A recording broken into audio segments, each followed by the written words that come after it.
Bueno, el capítulo que vamos a desarrollar ahora es la física o biofísica de los líquidos.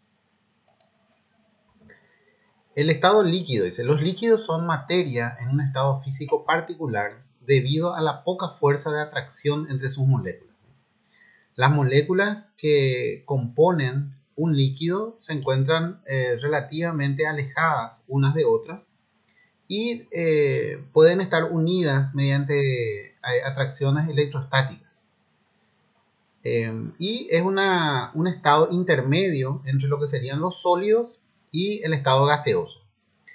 En los líquidos las moléculas se agrupan en pequeñas partículas y esa disposición en partículas le permite aplicarles conceptos de la mecánica de los fluidos. Los líquidos no tienen forma propia, es decir, que adoptan la forma del recipiente que los contiene. Y su volumen es constante, un concepto muy importante.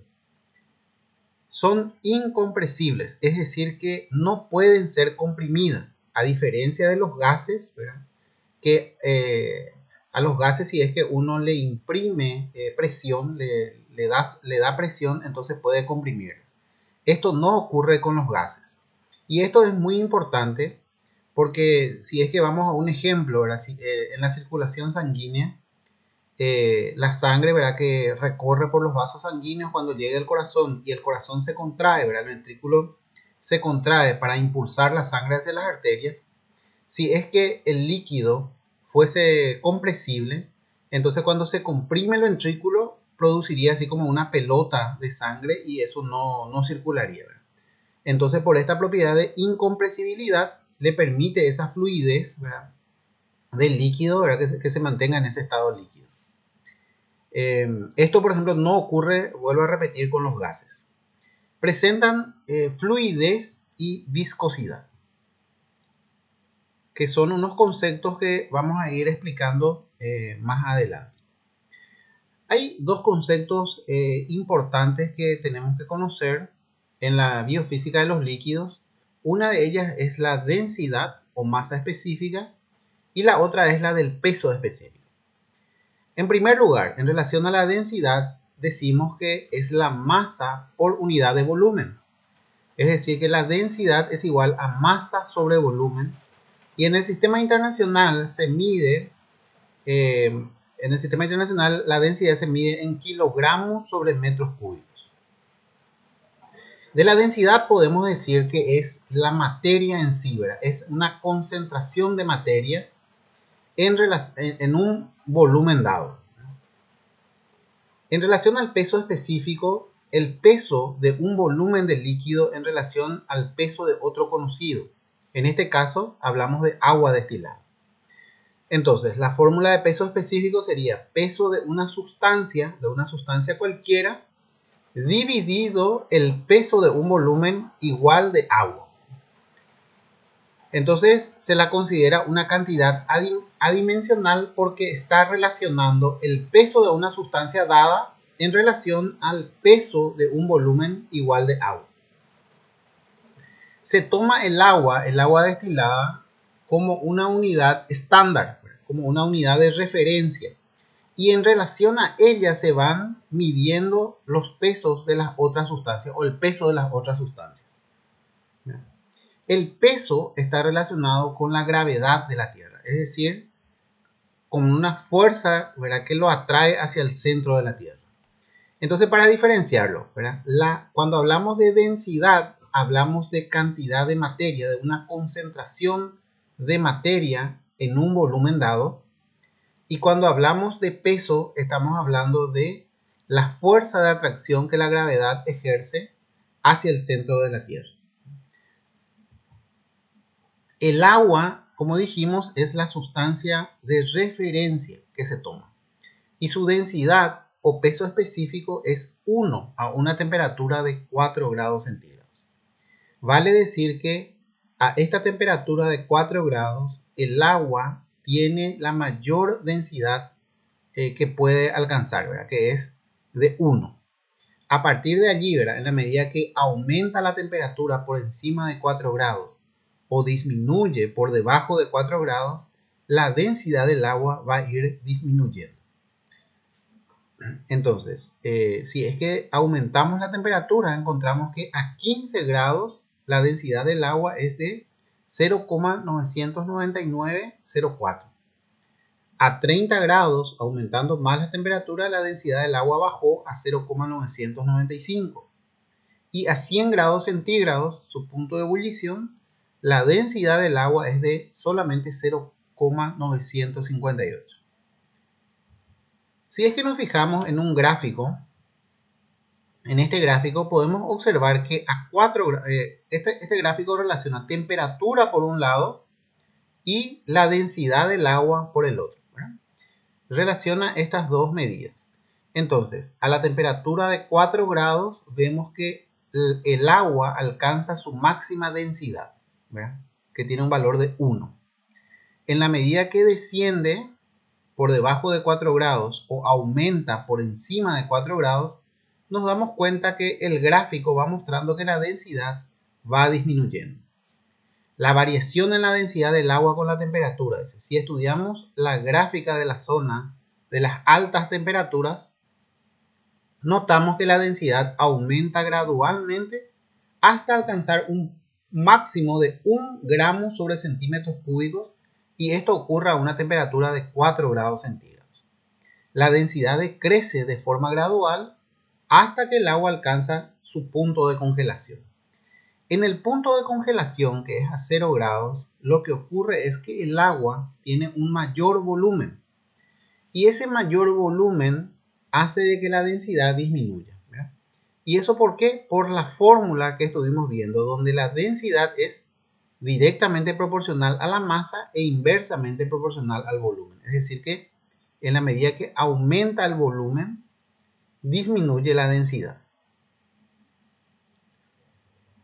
Dilatación anómala del agua. El agua congelada se encuentra en forma de cristales y ocupa un mayor volumen, ¿verdad? Entonces, en la medida en que el agua se va congelando, que se alcanza a los 0 grados, ¿verdad? Que es su punto de fusión, el volumen del agua aumenta.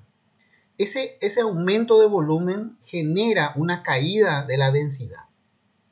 Luego ocurre un proceso de acomodación que le permite ocupar menor volumen, pues los cristales de hielo se van descongelando, y este proceso de descongelamiento se completa a los 4 grados centígrados, donde el volumen del agua disminuye y por ende alcanza su máximo valor de densidad. Y esto es muy importante, dice, gracias a la dilatación anómala del agua es posible la vida en los ecosistemas acuáticos. Entonces, aquí en este gráfico podemos observar que la temperatura exterior es de menos 10 grados centígrados. El agua superficial está a 0 grados centígrados, a punto de fusión, se congela el agua, y por debajo a 4 grados centígrados se mantiene el agua líquida, ¿verdad? Entonces, este punto de fusión, el de 0 grados hace que, como tiene menor densidad, ¿verdad? Porque dijimos nosotros que tenía mayor volumen, entonces sobrenada sobre el líquido, ¿verdad? Y también sirve como un aislante térmico para el agua que está más profunda. El agua que está en las profundidades entonces mantiene una temperatura de 4 grados centígrados, generando una mayor densidad. Por eso que el agua se mantiene por debajo y el hielo va por arriba. El hielo, ¿por qué va por arriba? Porque tiene, como dijimos, una menor densidad en relación, ¿verdad?, al agua líquida que está a 4 grados centígrados. Entonces esto permite que los animales, ¿verdad?, marinos, o sea, los animales que se encuentran en el agua, en los lagos, ¿verdad?, se mantengan vivos, ¿verdad?, puedan subsistir.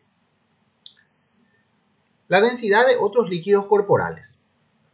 El plasma 1025 a 37 grados centígrados, la sangre total 1055 dependiendo del hematocrito, y la orina, que oscila alrededor de 1020 dependiendo de la fusión del riñón para conservar o eliminar el agua.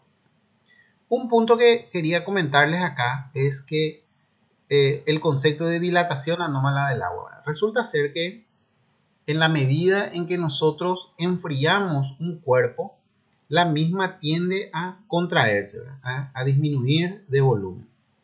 Y en la medida que calentamos un cuerpo, la misma tiende a aumentar su volumen, ¿verdad? A distenderse. Eso no ocurre con el agua, pues si es que yo aumento de 0 grados hasta 4 grados, ¿verdad? A los 4 grados tiene su densidad máxima. Si es que yo disminuyo la temperatura, ella disminuye su densidad. Y así también al aumentar la temperatura también disminuye la densidad. De ahí el nombre de dilatación anómala del agua. Bueno, otro concepto importante en la biofísica de los líquidos es el concepto de viscosidad. Nos dice que es la propiedad de los líquidos de oponer resistencia al desplazamiento tangencial de capas líquidas dentro de un régimen laminar. El rozamiento externo entre el líquido y las paredes del conducto es otro factor de resistencia, pero no constituye viscosidad, ¿verdad? No la incluimos dentro del concepto de viscosidad. La viscosidad de los líquidos disminuye con el aumento de temperatura. Es decir que un líquido viscoso, ¿verdad? Un líquido que tiene cierta viscosidad, si yo le caliento, ¿verdad? Le aumento la temperatura, entonces esa viscosidad va a ir disminuyendo.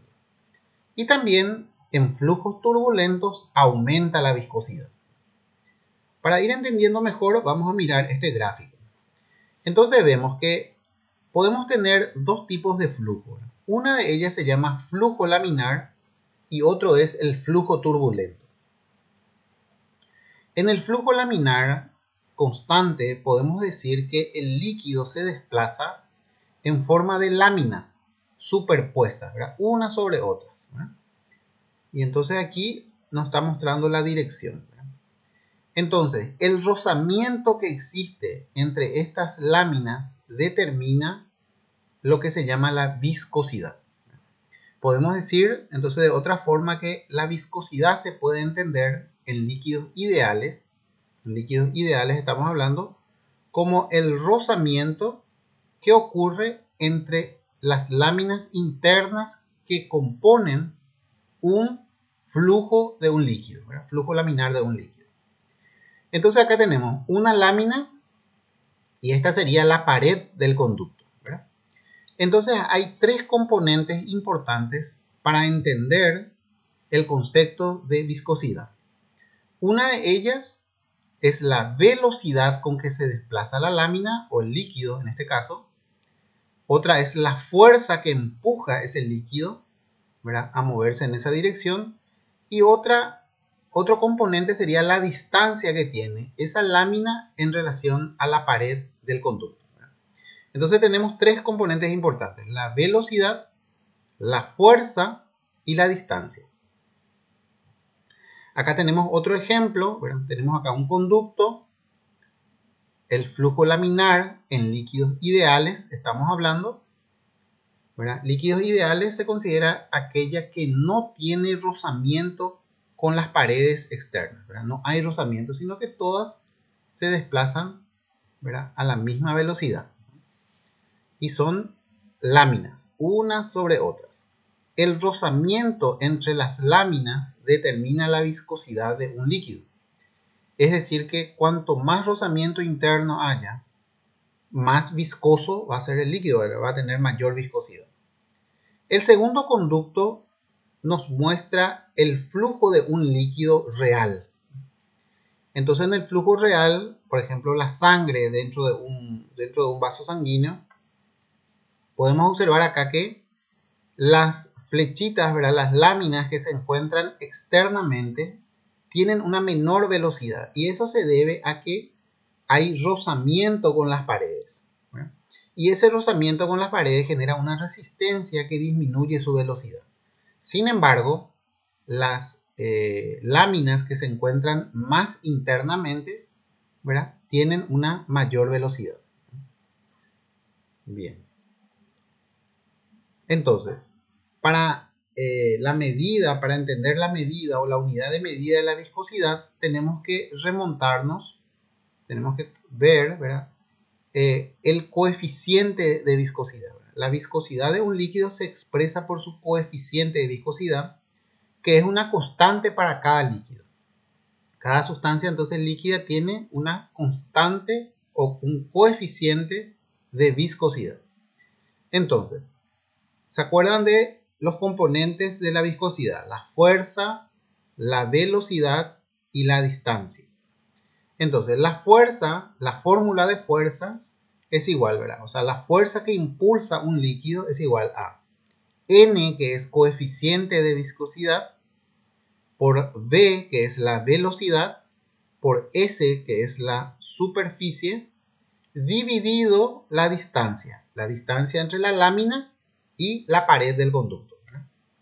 Entonces, si es que despejamos y dejamos el coeficiente de viscosidad, quedaría igual a fuerza por distancia dividido superficie por velocidad.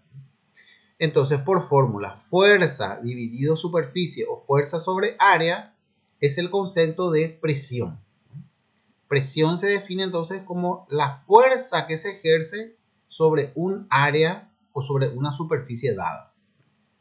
Y la distancia que se mide en metros y la velocidad sobre metros por segundo se va metro con metro, ¿verdad? Y entonces quedaría la unidad de medida del tiempo, ¿verdad? Que es segundo. Entonces el coeficiente de viscosidad se mide en pascal, que es la unidad de presión, por segundo, que es la unidad de tiempo.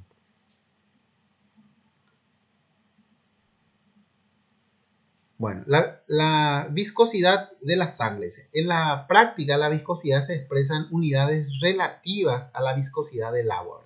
Se toma nuevamente, así como la densidad y el peso específico, se toma nuevamente al agua, ¿verdad? Como un elemento de referencia. Entonces la viscosidad del agua es 1 y a partir de allí, ¿verdad? A partir de ese valor, se van viendo, ¿verdad? Las otras sustancias líquidas, ¿verdad?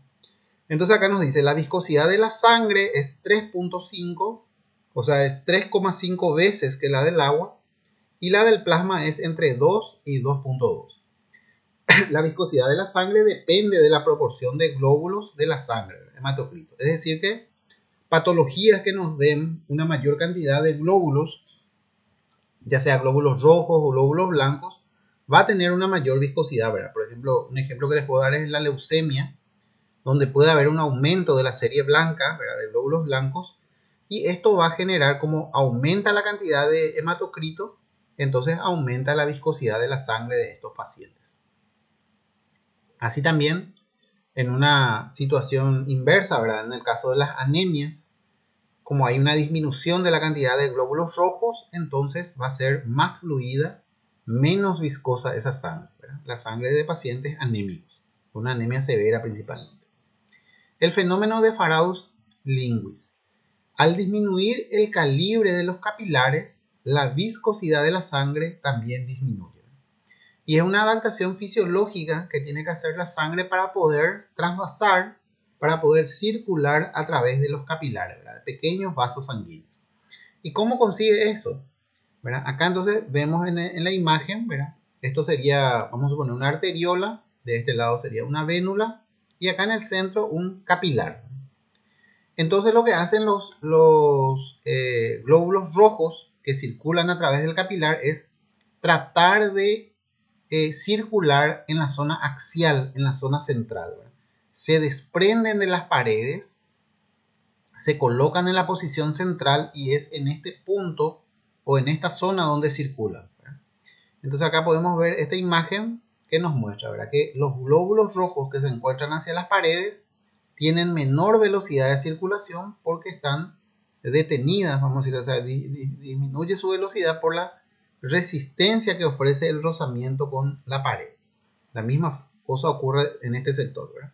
Sin embargo, los glóbulos rojos que circulan por el centro, ¿verdad? Por la zona axial, tienen una mayor velocidad de flujo. Entonces los glóbulos rojos que se encuentran en la periferia, ¿verdad? En la parte externa, se desprenden y tratan de ubicarse en la zona central para poder aumentar su velocidad de flujo. Y de esa forma entonces superan el problema de la disminución de calibre del vaso sanguíneo. Otro concepto de la física de los líquidos es la tensión superficial. La tensión superficial se define como la fuerza que hace a un líquido presentar la menor superficie posible en la interfase con otro medio. Presentar la menor superficie posible, ¿verdad? Ahí les pinté en rojo, en la interfase con otro medio. Entonces acá es interesante, ¿verdad? Es importante manejar este concepto de tiene que haber una interfase, o sea, tiene que haber dos fases, tiene que haber una relación entre dos medios. La tensión superficial se debe a una fuerza que se llama cohesión intermolecular. La tensión superficial está presente siempre que exista separación neta entre dos fases. Tiene que haber separación entre dos fases. Por ejemplo, agua y aire, agua y aceite, mercurio y vidrio. En este gráfico entonces podemos observar una gota de agua. Externamente se encuentra el aire. Entonces hay una relación de dos fases. Agua por un lado, aire por el otro lado. Entonces, ¿qué hacen las moléculas que componen el agua? Ocurren entre ellas una fuerza que se llama cohesión molecular, ¿verdad? De unión entre ellas. Y las moléculas que están más superficiales, las que están más expuestas al aire, generan una unión intermolecular, una cohesión intermolecular entre ellas y finalmente forman como una capa invisible, y esta capa invisible se denomina tensión superficial. Y se dan cuenta que trata de mostrar la menor superficie posible en relación al otro medio, ¿verdad? Por eso que la gota de agua adopta esta forma, ¿verdad? Uno es por la cohesión intermolecular entre ellas y la otra es la tensión superficial que se forma con las capas más superficiales y que están expuestas al otro medio. La tensión superficial depende de la naturaleza de los medios también involucrados y disminuye también con la temperatura. Entonces, si yo caliento una sustancia, entonces va a romper estos enlaces, esta cohesión intermolecular, ¿verdad? La temperatura rompe estos enlaces y entonces se genera una caída de la tensión superficial, ¿verdad? Una disminución de la tensión superficial. La tensión superficial se mide en newton sobre metro, es su unidad de medida, pero como el valor de newton sobre metro generalmente es un número muy grande, ¿verdad? Un número muy amplio, entonces se disminuye y generalmente la unidad de medida que se toma es la de dinas sobre centímetros. Entonces la relación sería 1 newton sobre metro es igual a 10 a la sexta dinas sobre centímetros. Valores de tensión superficial de importancia biológica, dice la tensión superficial del agua en contacto con el aire, que es la que estuvimos viendo, es de 72,8 dinas sobre centímetros. Aire con mercurio 470 dinas por centímetros y así, ¿verdad? La ley de Tate, ¿verdad? Thomas Tate en 1864 estableció que la masa de una gota es proporcional al diámetro del orificio de salida y a la tensión superficial. A mayor tensión superficial, las gotas son más grandes.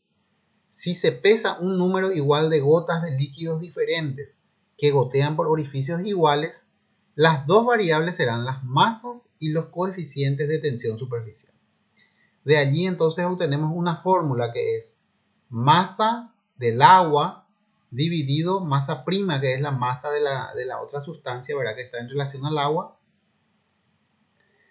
Esto es igual a coeficiente de tensión superficial del agua dividido coeficiente de tensión superficial de la otra sustancia. Entonces, aquí observamos el gráfico, ¿verdad? Vamos a poner una canilla. Entonces, este es el agua y esta es la gota de agua, ¿verdad? Que sobresale.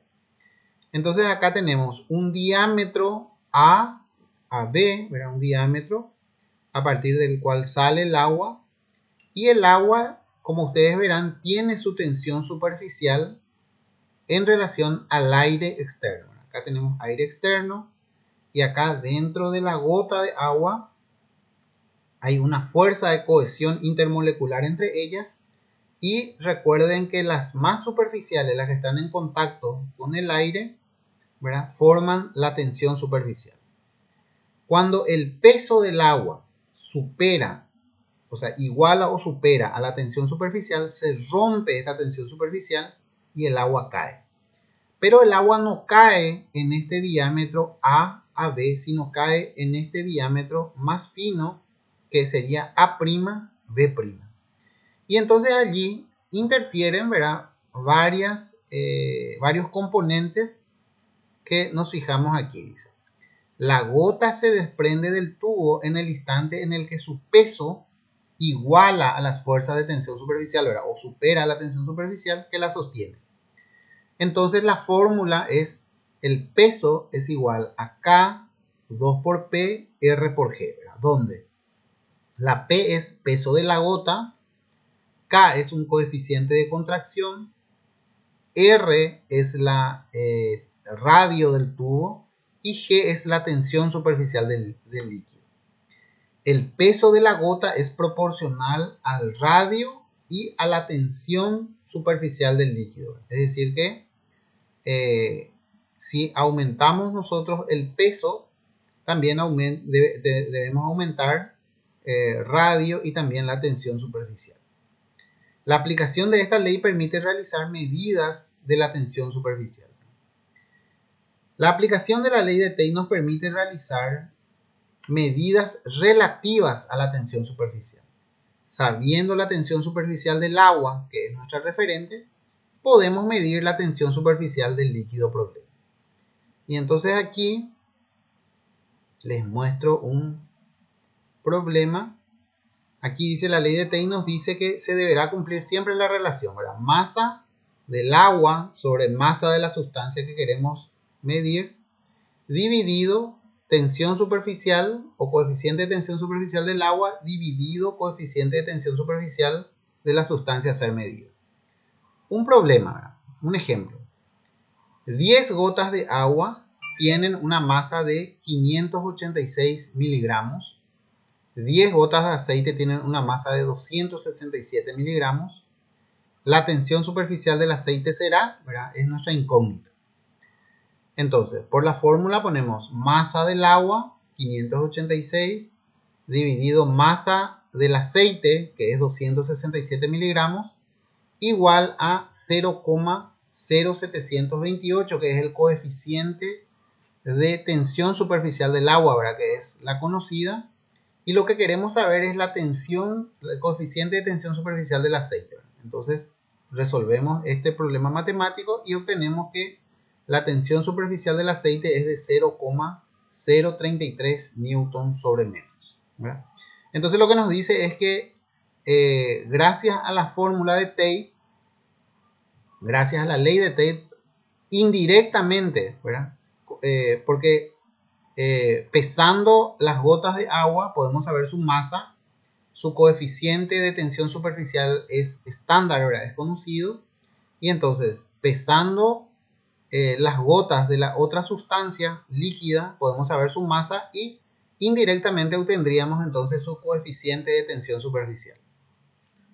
Existen algunos procesos corporales en que es importante la tensión superficial, el concepto de tensión superficial.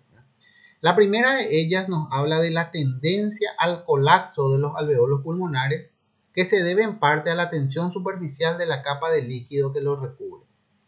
Esta tensión superficial es contrarrestada gracias a un líquido aceitoso, ¿verdad?, llamado surfactante, secretado por células pulmonares. Entonces, los alveolos en el pulmón son recubiertos por una capa líquida, y esa capa líquida en relación al aire que ingresa dentro de los pulmones forma una tensión superficial. Las capas superficiales o las moléculas superficiales que están en relación al agua, más la fuerza de cohesión intramolecular entre ellas, forma entonces una tensión superficial. y la función o la actividad de esa tensión superficial es generar un colapso de los alveolos. Y ese colapso de los alveolos se evita gracias a una sustancia secretada por las células pulmonares denominado surfactante. El surfactante es una sustancia que rompe esa tensión superficial, ¿verdad?, del líquido que recubre los alveolos, y mediante eso se mejora la distensibilidad de los alveolos. Otro ejemplo es, ¿verdad?, que cuando una persona consume alimentos grasos, alimentos con alto contenido de grasa, esas gotas de grasa cuando llegan a nivel intestinal, a nivel del intestino delgado, adoptan la forma de unas gotas, ¿verdad? Toman las gotas debido a la tensión superficial, tratando siempre de mostrar la menor superficie posible al otro medio. Entonces allí actúan las sales biliares, ¿verdad? Las sales biliares se unen con estas gotas de grasa, rompen su tensión superficial, mediante eso, ¿verdad?, logran disminuir su tamaño y favorecer su absorción. Y por último tenemos la capilaridad, ¿verdad? La capilaridad que nos muestra el ascenso o descenso de los líquidos en los tubos capilares, que también se basa en tensión superficial. Entonces, en la capilaridad tenemos dos tipos de fuerza, una fuerza de adhesión y una fuerza de cohesión intermolecular.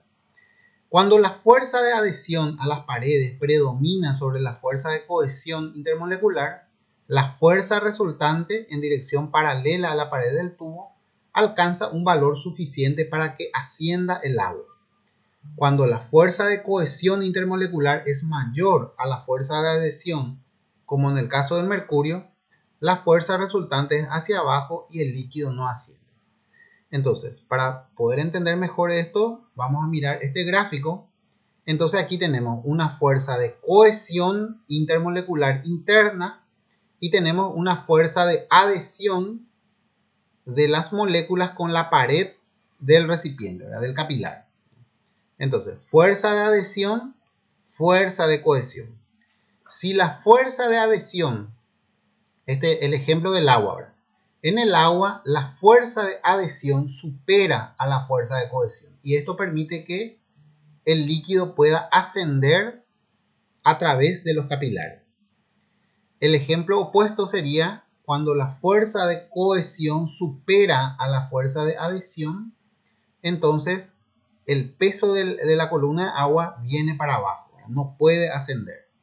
Este es el ejemplo del mercurio, ¿verdad?, cuando se ponen en un capilar. Entonces se dice que el agua moja las paredes del capilar porque tiene la capacidad de ascender, ¿verdad?, de subir. ¿Por qué? Porque su fuerza de adhesión es mayor que su fuerza de cohesión. Mientras que en el caso del mercurio, en el ejemplo del mercurio, la fuerza de cohesión supera la de adhesión, entonces no puede ascender como el agua. Acá visto en otro gráfico, este sería el ejemplo del agua, donde su fuerza de adhesión es mayor que la de cohesión, entonces el agua puede ascender a través del capilar. Y este sería el ejemplo del mercurio, donde su fuerza de cohesión intermolecular interna supera a la fuerza de adhesión a las paredes, entonces no logra ascender. Bueno, de esta forma terminamos el capítulo de biofísica de los líquidos y más adelante estaremos desarrollando la parte de hemodinamia y presión arterial. Muchas gracias.